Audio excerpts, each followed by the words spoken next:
Russia Ukraine युद्ध को शुरू हुए अब 200 से ज्यादा दिन हो चुके हैं और आज भी दोनों देशों के बीच सीज फायर नहीं हो पाया है। रशिया अपने ऑब्जेक्टिव्स में पूरी तरह से फेल रहा है। कई डिफेंस एक्सपर्ट्स का मानना है कि रशिया की आर्म्ड फोर्सेस यूक्रेन के अंदर पूरी तरह से फेल हुई हैं और उनसे जितनी उम्मीद जताई जा रही थी उन्होंने उस तरीके से इस युद्ध को नहीं लड़ा। भारतीय सेना के चीफ जनरल मनोज पांडे ने भी शायद पिछले कल इसी तरफ इशारा कर दिया है और ये हाईलाइट किया है कि रशिया ने यूक्रेन युद्ध में क्या गलती की है जो कि इंडियन आर्मी कभी नहीं करेगी। यानी रशिया की गलती से हमने सीख ले ली है। जब भी किन्हीं दो देशों के बीच में युद्ध होता है उसको बाहर से कई सारे देश मॉनिटर करते हैं। युद्ध से संबंधित सैटेलाइट इनपुट्स, न्यूज रिपोर्ट्स और अपडेट्स को लगातार कंपाइल किया जाता है और केस स्टडी की जाती है कि अटैक करने वाले देश की आर्मी ने क्या रणनीति अपनाई थी, कौन से हथियार ज्यादा इस्तेमाल किए, कौन से हथियार ज्यादा कारगर साबित हुए और डिफेंस करने वाले देश की आर्मी ने कैसे पहले अटैक को किस तरह से डिफेंड किया।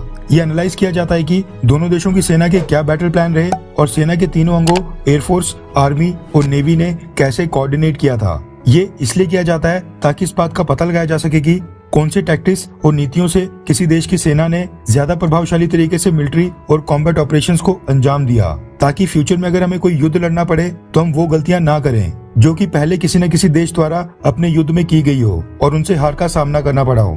कहने का मतलब है कि डायरेक्ट और इनडायरेक्ट रूप से इन्वॉल्व हों या फिर ना हो, लेकिन हर एक युद्ध को बाकी देश केस स्टडी के रूप में देखते हैं। भारत के भी कई सारे एक्सपर्ट्स रशिया और यूक्रेन युद्ध में ग्राउंड पर जो भी डेवलपमेंट्स चल रही हैं उनके ऊपर नजर बनाए बैठे हैं और इस युद्ध से भी भारत के एक्सपर्ट्स ने बहुत ही बड़ी सीख ली है।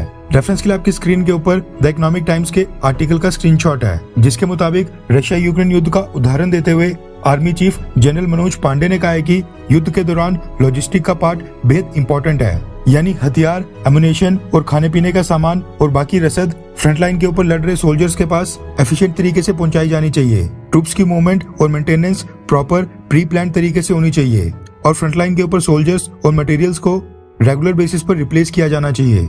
आर्मी चीफ ने बोला है कि युद्ध में कमी के बहुत ही कम संकेत होते हैं, लेकिन नेशनल सिक्योरिटी से संबंधित लोगों के लिए कुछ इंपॉर्टेंट लेसन्स यानी महत्वपूर्ण सबक हैं। उन्होंने कहा कि मिलिट्री ऑपरेशंस की पेस, रीच और इंटेंसिटी यानी सैन्य अभियानों की गति, तीव्रता और पहुंच, ये सब कुछ लॉजिस्टिक सपोर्ट की ताकत और लॉजिस्टिक सपोर्ट की क्षमता के ऊपर निर्भर करती हैं।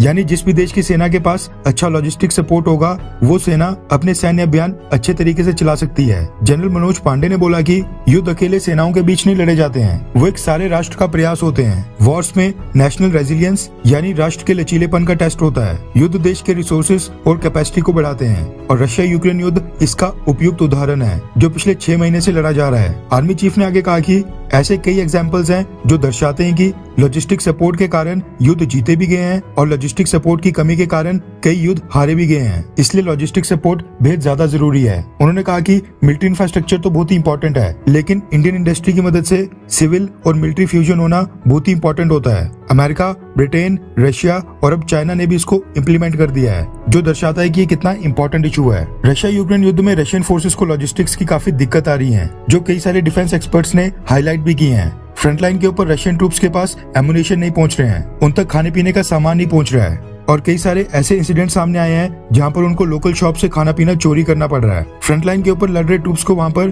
प्रॉपर्ली रिप्लेस नहीं किया गया है, जिसके कारण वो पूरी तरह से थक गए हैं और एफिशिएंट तरीके से लड़ नहीं पा रहे हैं। शायद तभी इंडियन आर्मी चीफ ने लॉजिस्टिक सपोर्ट का ये मुद्दा उठाया। खैर, क्या आपको लगता है कि लॉजिस्टिक सपोर्ट बहुत ही इंपॉर्टेंट रोल प्ले करता है, हाँ या फिर ना?